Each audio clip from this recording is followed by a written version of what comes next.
What's up everyone? Herbert Flores here. So right now, ituturo ko naman sa inyo itong isang paraan kung paano tayo makapag-start ng ating promotion using Facebook marketing. So before we start, meron dalawang klaseng Facebook user sa internet. So meron mga ordinary Facebook user na mahilig mag-post or walang ginawa maghapon kundi mag-browse, mag-like, mag-comment o kaya mag-post ng mga hugot o kaya mag-selfie, di ba? So yun yung mga hilig ng mga tao right now, entertainment, okay? Or yung isa naman, ito yung mga extraordinary Facebook user na kung saan ginagamit nila yung kanilang Facebook na makapag-generate sila ng income.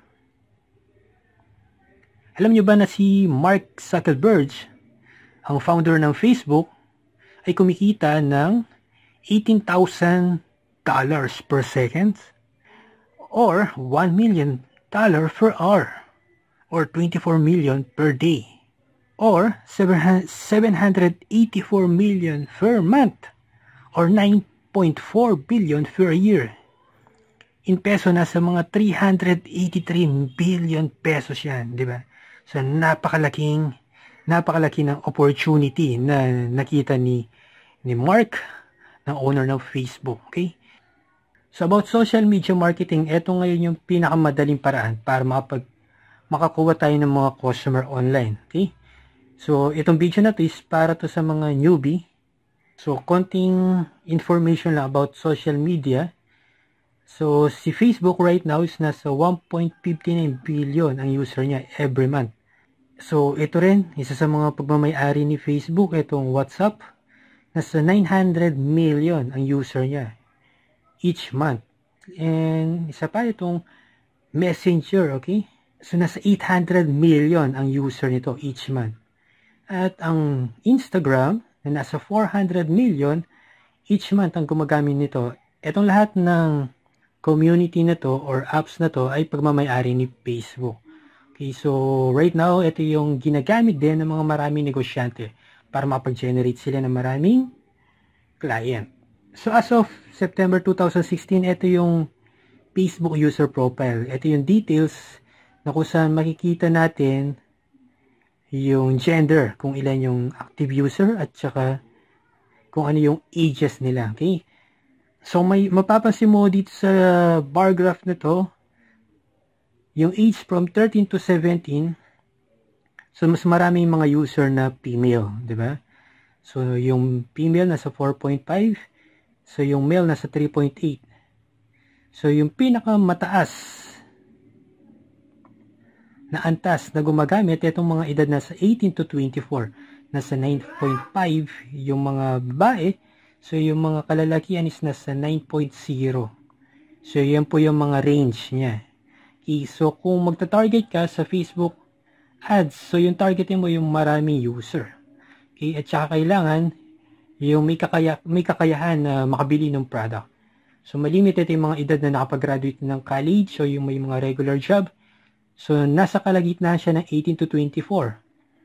Okay, so and then dito sa 55 to 64. So kung magta-target ka ng age, so at least mga nasa 21 or 22 years old up to 55. Okay? So itong mga edad na 64 to 65 years old, ito yung mga retired na, okay? O kaya yung mga senior citizen na. So ano ba yung advantage ng online versus offline marketing? So sa ganitong business, actually pinagsasabay natin siya, okay? Offline to online or online to offline.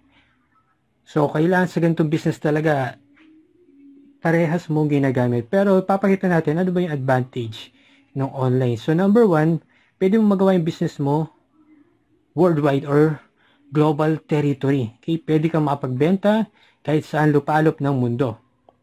Number two, so highly targeted yung prospects mo.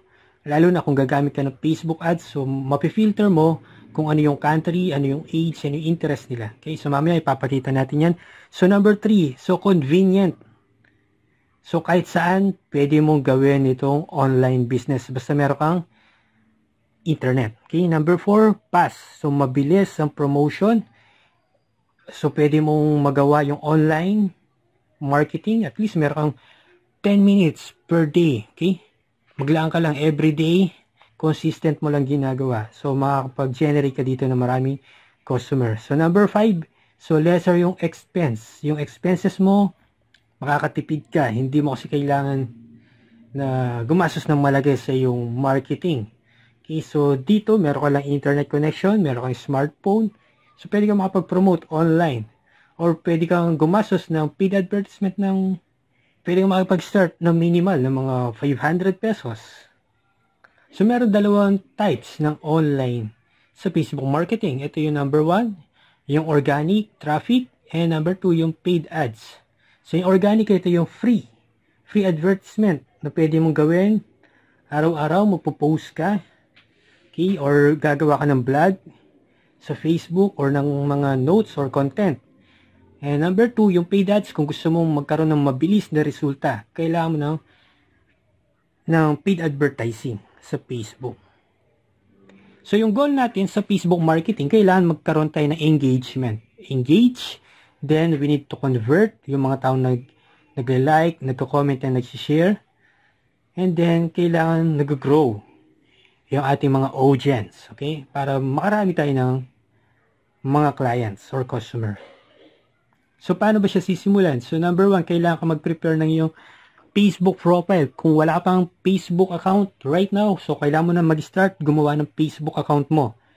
So, lagyan mo siya ng profile pic. Kailangan yung profile pic mo is yung pinakagwapong picture mo, yung pinakamagandang picture mo.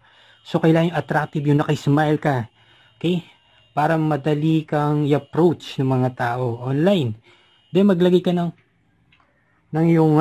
timeline cover. So, pwede mong ilagay yung mga napasyalan mo na lugar, yung hilig mo, yung passion mo, okay, yung business mo.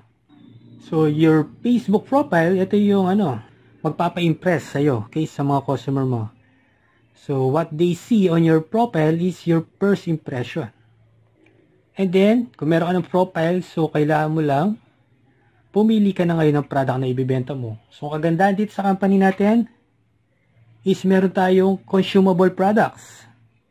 So, kailangan yung product mo na i-offer sa online is yung consumable. Mabilis ibenta or palaging binibili ng mga tao. Kailangan ng tao, okay? Then, number 2, kailangan affordable yung product mo. Number 3, kailangan maganda yung quality. Number 4, kailangan exclusive. So, hindi siya nabibili sa labas, sa Mercury Drug, or sa mga supermarket. So, pagka nakita nila online yan, sa'yo lang sila o-order or bibili. So, ito pa yung mga kailangan mong i-prepare sa online, sa Facebook. So, kailangan magkaroon ka ng Facebook page. Kasi dito pwede ka makapag-generate ng millions ng mga followers. Okay? Na pwede makakita ng ads mo or nung post mo. So, nandito yung sukat ng cover photo. So, meron kang kakilala na graphic designer or kahit ikaw, pwede kang mag-design ng timeline cover mo. Okay? And then, yung profile ng page mo. So, dapat general store yung magiging Facebook page mo. So, iwasan nyo yung paggamit ng product name sa Facebook page para hindi ka magkaroon ng problema sa yung advertisement. Okay? So, isip ka ng yung pangalan na Facebook page mo. So, kailangan sa general merchandise or yung retail store. So, ganun yung idea niya. So, like Shopee, diba? Like Lazada. So, mga ganung name. Or ako, yung pangalan ng page ko, Online Store Buddy. So, it's up to you kung anong gusto mo. Or Herbert Online Store. Herbert Shopee. So, it's up to you. So, kailangan unique, yung walang katulad. Okay? Para makagawa ka ng page, so, mag-login ka na sa Facebook mo. And then, click mo lang itong create dito sa tabi ng home. Okay, so click mo lang itong create. Select mo yung page. So, once na na-select mo yung page, so pipili ka business or brand or community or public figure. So, dahil nasa business tayo, so i-select natin itong business or brand. Then, click mo yung get started. So, after that, kailangan meron ka na naisip na pangalan ng page mo. So, example me, Herbert Flores. So, pwedeng Herbert Online Store. Okay? So, pwede kang mag-search sa Google kung ano yung best name for online store. Okay? So, business name ideas or generators. So, pwede natin piliin itong healthcare or retail. Okay, nasa retail tayo. Retail business. So pwedeng store some, okay? So meron din dito binibentang domain. So, nasa inyo yun. So, pwede nyo i-edit na lang, okay? Or Herbert Shop. So, it's up to you. And then, category. So, lagay natin dito. Ayan, so, shopping and retail. Then, yung address mo. Then, continue mo lang. So basta ganun po siya, okay? So, ilalagay mo lang yung brand. Then, after that, kailangan mo i-upload yung timeline cover mo and timeline at saka yung profile mo, okay? So, ganun siya. Once na meron ka ng page, so pupunta na tayo dito sa page natin. So, yan. So, example ng page natin, itong online store body. So, ito meron na siya nakalagay na timeline cover. Then, meron na siyang profile. So, kumpletuhin mo lang. Then, meron na ako nakalagay na mga videos, content. Okay? So, kapag ka nakagawa ka na ng page, so, lagyan mo na ng content. And then, invite mo yung mga friends mo para i-like. Para at least meron ka ng mga audience dito sa page mo. Then, send invites. Then, kailangan mo rin mag-set ng mode of payment. Ito naman yung magagamit mo sa dropship. So, meron kasi tayong COD. So, kapag wala lang COD sa area, kailangan magpadala muna ng payment si customer. And then, ipapaship natin yung order ni customer through GRS, LBC, or sa PhilPos kung international. Okay? So, ano ba yung mga kailangan mo pang magamit ng mga tools? So, kailangan meron kang cover photo, mga banners na magagamit mo na pang-promote sa yung page, pang-post mo, okay, sa Facebook. Then, meron na rin tayong FAQ or yung Frequently Asked Questions script. So, hindi ka na mahihirapan pa, diba? So, kailangan mo lang dito, i-download mo lang yung mga script na to na naka-notepad, then copy-paste mo lang kung ano yung tanong ni customer, hanapin mo lang dito, and then ipi-paste mo lang sa kanya, i-send mo lang sa kanya. Then may mga caption and scripts na rin tayo, mga sample na pwede nyo magamit. Habang sinisimulan yung business, hindi na kayo mag-iisip ano yung magandang caption. Okay, so ito yung pinoprovide na rin ng ating marketing team dito sa MDP Homes. Okay? So, ang strategy kasi dito, kailangan mag-viral yung ating campaign or yung ating post. So, kailangan makapag-create ka ng curiosity and urgency na kailangan makapagpa-order ka agad ng products mo. So, ito yung sample ng content at saka image kung ikaw yung magpo-promote. So, kailangan doon pa lang sa caption mo, di ba? Kailangan makita nila excited ka, di ba? Wow! Di ba? Mapapawaw sila doon sa product mo. So, kailangan yung picture, yung image ng product mo, mas maganda, picturean mo siya. Kung meron kang magandang camera, yung pinakamalinaw. So, picturean mo siya, pwedeng ikaw yung mismong model. Okay, so pwede ka rin mag-create ng video review. So, yung video mo, yun yung ipopost mo. Then, lagyan mo siya ng caption. Okay, it's up to you. So, make sure dapat yung image na ipopost mo. So, yung text niya, dapat mga 20% lang. Lalo na kung gagamitin mo siya sa Facebook ads or sa pagbuboost. So right now, meron tayong 54 millions na Facebook user dito sa Pilipinas. So ito yung sample ng post. Okay, so paano ba yung pagpo-post? So pwede ka mag-post sa timeline mo, sa Facebook page mo, sa mga Facebook groups. So kung ikaw nag-work ka, okay, busy ka sa ibang mong business, so at least dapat nakakapag-spend ka ng time dito. At least meron kang 10 minutes or 30 minutes a day, okay, para magawa mo tong business na to. Then after that, nakita nila yung post, nagandahan sila sa product mo, di ba? So magkakaroon ka na ng sales. So sa timeline posting, ang kailangan lang na pagpo-post sa yung timeline, kailangan mga 1 to 3 times lang every day.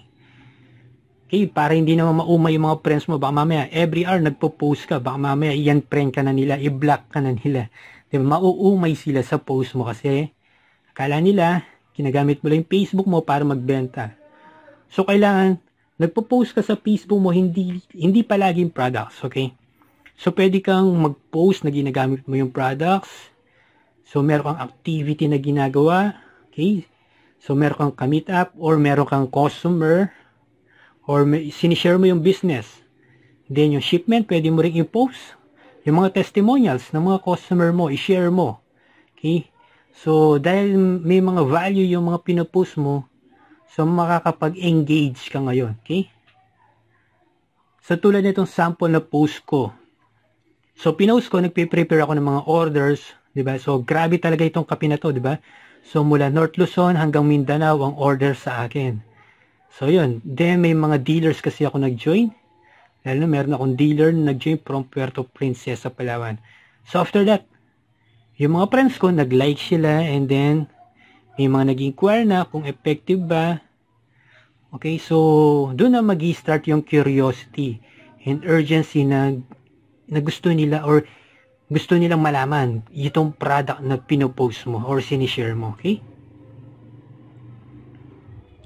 So, group posting. So, sumali ka sa mga buy and sell groups or paghanap ka ng keyword na related dun sa ano mo. So, halimbawa, weight loss. Okay? Or yung mga community. So, pwede mong salihan kung ano yung mga community na hilig mo.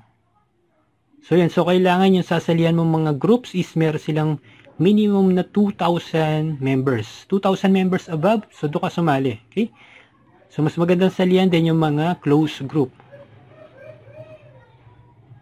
And then, kailangan mo rin sumali sa mga OFW groups. Ito kasi yung mga tao na may sure na income na may pambili ng products. Okay? Or pwede ka mag-create ng sarili mong groups.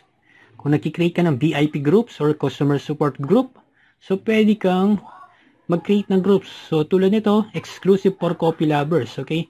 So Shape Up Coffee Works group. So yung page ko kasi, okay, or yung product mo, so pwede kang mag-create ng ano mo, ng group mo, then lagay mo dito lahat ng mga customer mo. Okay? Then dito ka mag-update ngayon, magpo-post. And isa pa na kailangan mong gawin dito sa Facebook marketing, kanina tinalakay na natin yung pre-ads. So right now, dito naman tayo sa paid ads. So kailangan natin gumamit ng debit card or credit card.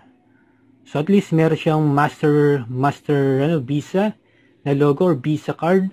So pwede mo na magamit to para pambayad mo sa online, lalo na sa Facebook ads. Okay, so itong Union Bank, pwede kang pumunta sa pinakamalapit na Union Bank. At least mag-prepare ka ng dalawang valid ID and Xerox nung birth certificate mo. Then Globe. So, kailangan mo rin ng valid ID, at least 2 valid ID. Then Paymaya. Okay? So, pwede mong i-download yung apps ng Paymaya. Then, pwede kang mag-request nitong card na to. Or mga iba pang card like Cash Card, BDO. So, anything or BPI, Metrobank. So, pwede yon. So, after that, kung nakakuha ka na, so mag-deposito ka na ng amount, ng initial amount na gagamitin natin for your first week na paggawa ng campaign. Okay? Then yun. So, meron ka ng card, post in your Facebook page. So, after that, meron ka naka-post. So, pwede ka mismo dito sa page na to, pwede ka na mag-boost. So, make sure na 20% lang yung text. So, ito, more than 20%. So, hindi siya po pwedeng i-boost ito. So, hindi siya ma-approve. Okay? So, itong mga ganitong, pang organic traffic yan. Okay? So, make sure na yung post mo na gagamitin doon sa na gusto mong i-boost is 20% lang. So, halimbawa, ito is po pwede siya. So, click mo lang yung boost post. So, after that,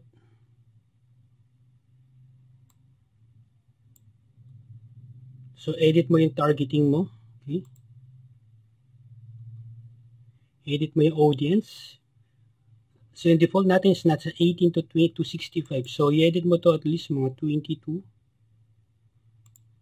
to 55 or 56. So, nasa 4.1 million. Okay? So, Quezon City. So, depende sa'yo kung gusto mong targetin is buong Philippines.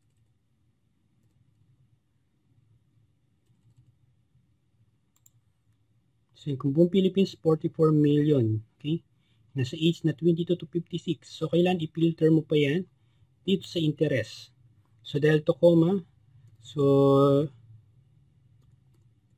try natin cleansing.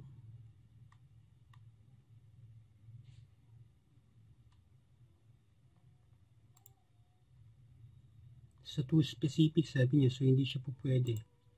So, lagay natin, example is food supplement.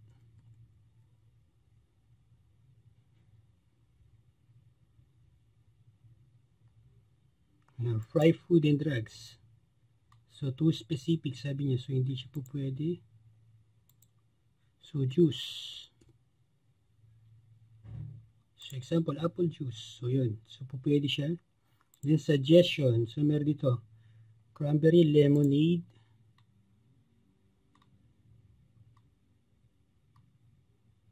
Food and restaurant. So, pwede rin. So, mga mahilig mag-dinner. Mag-breakfast. Eating. So, pwede rin mga shows. So, example, target mo. Diba si Mr. Boy Abunda. So, lahat ng mga followers ni Mr. Boy Abunda is makikita yun. Okay? So, wellness. So, even mga shows. So, example, GMA Network. So, pwede mong targetin. So, nasa 19 million. So, after that, isa-save mo siya. Yung campaign. So, na-save mo na siya.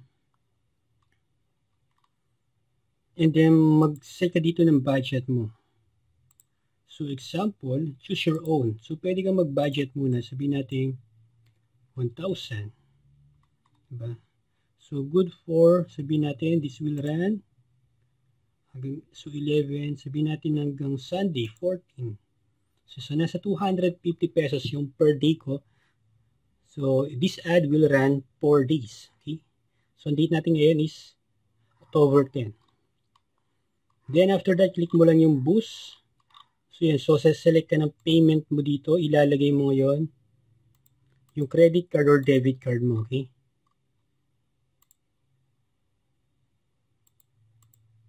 Do sa settings. So, once na meron ka ng payment, click mo lang yung boost. Then, after that, wait mo lang yung approval ni Facebook. So, ganun lang kadali mag-boost dito sa inyong Facebook page. Okay? Or, pwede ka rin pumunta dito sa Facebook/ads. Yan. So, Facebook business. Okay? So, you can create an ad dito kung gusto mo ng detail. And you can create a page. So, pagka mag-create ka ng ad, so, isa-select mo dito.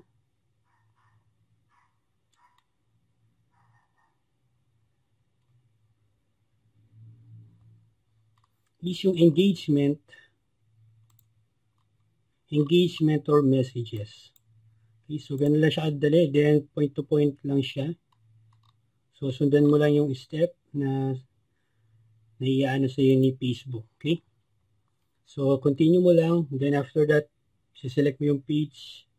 Okay, so, ganun lang kadali mag-boost or engagement. It's up to you. Okay po? I-review ni Facebook yung ads mo. So, makita mo na, active na yung ads mo. So, makita mo na yung resulta kung ilan na yung nakakita, nakapanood ng video. Okay? Kung ilan na yung na-reach, magkano na yung nagastos mo dun sa ongoing na ads mo. Okay? So, ito, tulad nito, na-approve na siya. Yung sample. Okay, so, makita mo ilan na yung na-reach na people.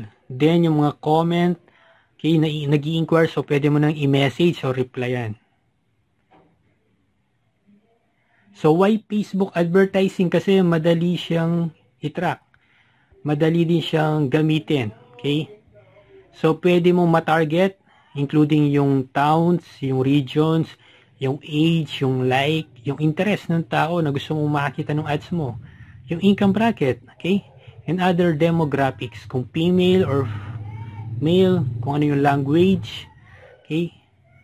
So, yun, ganun siya kaganda yung Facebook advertising. Then, it's cheaper than other advertising platform. So, sa pag-create ng ads, pupunta ka lang doon sa facebook.com/ads. So, after that, click mo lang yung create ad. So, makikita mo to, ano yung objective mo. So, pwede kang mag-start sa brand awareness or malimit namin ginagamit yung engagement and messages. Okay, ito kasi yung right now na madaling gamitin. Okay, tsaka yung maraming nag-i-inquire. Okay, so itong dalawang marketing objective na to. So after that, nag-run na yung ads mo, kailangan mo makita kung ilan yung percentage nung na-convert mo. So ito yung formula na ginagamit namin sa conversion rate and how to calculate it. Conversion rate equals to total numbers of sales. Divide mo siya sa number of leads times natin sa 100. So example, meron kang 20 sales today and you have 100 inquiries or leads. So your sales to lead conversion rate will be 20%. So kung meron ka namang online store, Shopify, or website, okay, so pwede mo gamitin itong formula na to na total number of sales, divide mo sa number of unique visitors, multiply natin sa 100. Or, kung boost post naman, so pwede mo gamitin to, conversion rate equals to total number of likes or comment. I-divide mo sa number of reach people or total amount spent times 100. So ito isa sa mga sample ng mga ads na pinaran Mr. Lowell Magdadaro na pinost niya sa Facebook. Okay, so yung paano niya nakuha yung 19%? So yung comment, dinivide niya sa 31.45, ang nakuha niya is 19% conversion. So kailangan sa ganitong boost post or engagement, meron kang 3% above. So yun, so galing sa kanila yun, so natutuwa ko sa kanila. Okay, sa ating owners dito sa MDP.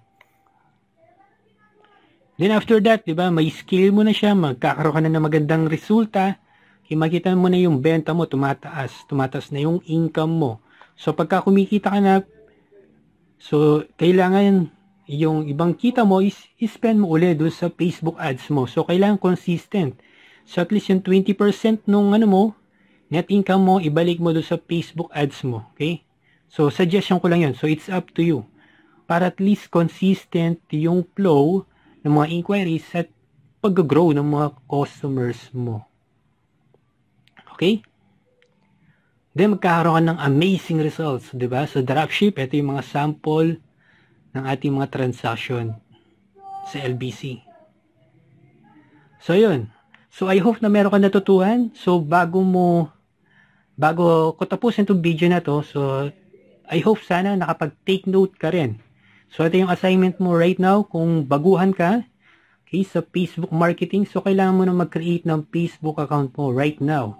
Or, ng Facebook page mo, kung meron ka ng Facebook account. Then, number 2, kailangan mo na mag-post on your FB page. Okay? So, kailangan mo na rin mag-post ng mga relevant posts sa mga Facebook groups. Okay? Then, number 4, so kailangan mo ng content ng mga text like videos, images. Then, kailangan mag-post ka rin ng mga iba. Like mga motivational, mga quotes posts, okay? O kaya yung mga activity mo. And number 5, so kung kailangan mo nang simulan, gusto mo mabilis na magkaroon ng resulta, so mag-apply ka na ng credit card or debit card. Okay? Then, mag-deposit ka na ng initial fund mo, at least 1,000 to 7,000 on your first week. Then after that, kapag kumikita na, makikita mo na yung income mo. So, yung kita mo doon, mag-set aside ka uli ng budget pang Facebook ads mo. Okay, then, mag-start ka na ng first ad campaign mo.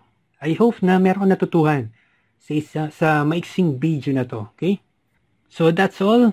Just take action and God bless.